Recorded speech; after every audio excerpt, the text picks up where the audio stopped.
माझ्या ओरल सर्जरीनंतरचा हा आपला पहिलाच व्हॉइस ओव्हर व्हिडिओ आहे. नमस्कार मंडळी, मी गुंजन आणि कुकू बेक्समध्ये तुम्हा सर्वांचं पुन्हा एकदा मनापासून स्वागत. तर आज मला 1 किलो रसमलाई केकची ऑर्डर आलेली आहे. पण कस्टमरचं बजेट कमी आहे, त्यामुळे मी त्यांना स्वस्तातल्या स्वस्तात असणारा रसमलाई केक देणार आहे. चला तर बघूया.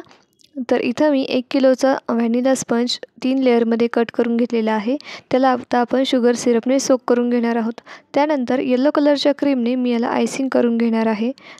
आयसिंग झाल्यानंतर फ्लेवरसाठी इथे मी फ्रूट बेलचं रसमलाई क्रश यूज करते आहे रसमलाईच्या ऐवजी, कारण कस्टमरचं बजेट कमी आहे. तर ह्या क्रशचा फ्लेवर आणि अरोमा खूप छान येतो आणि केकची टेस्टसुद्धा छान येते. तर इथं आयसिंगच्या वेळेस मी 1 ते 1.5 चमचा हे क्रश व्यवस्थित पसरून घेतलेलं आहे. आता आपण केकला क्रमकोट करून घेणार आहोत आणि त्यानंतर फ्रीझरला अर्धा तास केक सेट करून घेणार आहोत. तर मंडळी, जर तुम्ही चॅनलवर नवीन असाल तर आपल्या चॅनलवर केकचे असेच वेगवेगळे व्हिडिओज आणि व्लॉग्स येत असतात. तर त्यासाठी आपल्या चॅनलला नक्की सबस्क्राईब करा. तर इथं आपला केक व्यवस्थित सेट झालेला आहे. आता आपण केकला फायनल फिनिशिंग देऊन घेणार आहोत. फायनल फिनिशिंगसाठी मी पायपिंग बॅगच्या मदतीने क्रीम अप्लाय करत आहे, जेणेकरून स्क्वेअर केकला फिनिशिंग एकदम परफेक्ट येईल. आता याला आपण फिनिशिंग देऊन झाल्यावर लायनिंग ट्रायंगलने लाईन्स करून घेणार आहोत, जेणेकरून फोटो केकचा लुक छान येईल. आजच्या व्हिडिओमध्ये आपण शुगर शीटविषयी सगळी माहिती जाणून घेणार आहोत.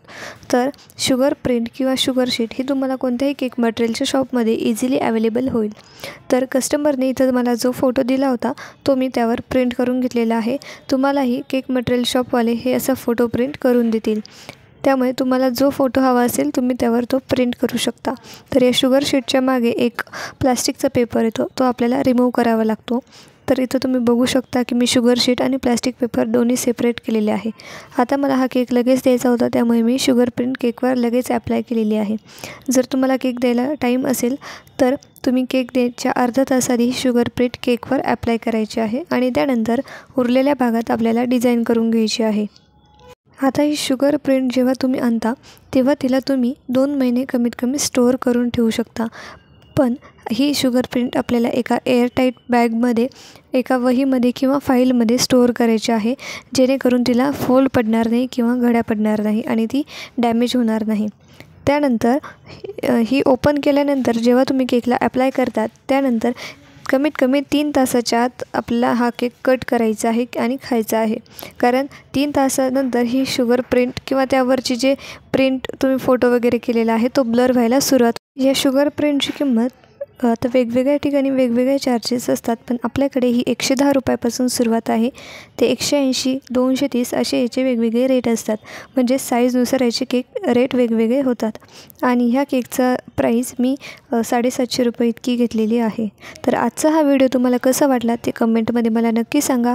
व्हिडिओ जर आवडला असेल तर चॅनलला सबस्क्राईब करायला विसरू नका.